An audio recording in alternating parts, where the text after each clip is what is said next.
அதே நேரத்தில் வசீம் தாஜுதீனுடைய மரணத்து சம்பந்தமாக அது கொலைன்றது எல்லாத்துக்கும் ஒரு தெரிஞ்ச விடியம். அதில் அந்த கேஸை கேட்டுக்கொண்டிருக்கிற ஜட்ஜை அவர் கேட்காதே ஒரு இடத்துக்கு மாத்திரைக்கு அவரை மாற்றப்பட்டிருக்கு. இதை பற்றி பெரிய ஒரு இஷ்யூ இந்த சோஷியல் மீடியாவில் பேத்து கொண்டிருக்குது. அதனால் ஜனாதிபதி அவர்களும் இதை அவருக்கே செய்யலான்னு கேட்டதாக ஊடகங்கள் மூலமாக வெளியாகவே இருக்கு. எங்களுக்குள்ள பிரச்சனை என்னென்னு சொன்னால், அவர் எங்கே மாற்றுறதுக்கு ஜுடிஷியல் சர்வீஸ் கமிஷனுக்கு ஏலும், அதே நேரத்தில் 19th அமெண்ட்மெண்ட்டுக்கு போகிறோம், எல்லா கமிஷன்ஸையும் அப்பாயிண்ட் பண்ண போகிறோம், ஜனாதிபதிக்கோ பிரதம மந்திரிக்கோ இதில் இன்டர்ஃபியர் பண்ணிடலாம். அதனால் அவங்களுக்கு ரிக்வெஸ்ட் பண்ணலாம். அந்த ரிக்வெஸ்ட்டையும் கேட்கணுமா கேட்கலையா என்று கமிஷன் வேலை.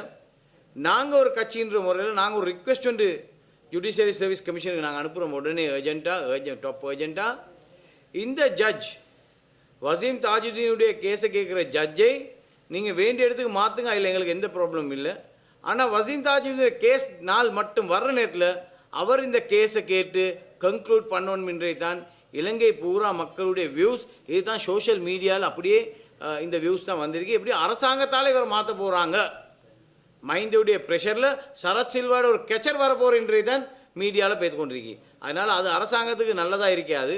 அதனால் மக்களோட மனசை தெளிவுபடுத்துறதுக்காக வேண்டி எங்களுடைய வேண்டுகோள் என்னென்னு சொன்னால், உடனடியாக வசீம் தாஜுதீன் இந்த கேஸை கேட்குற ஜட்ஜை மாற்றினாலும் இந்த கேஸை அவர் தான் கேட்கணும் என்றே தான் எங்களுடைய எண்ணம்.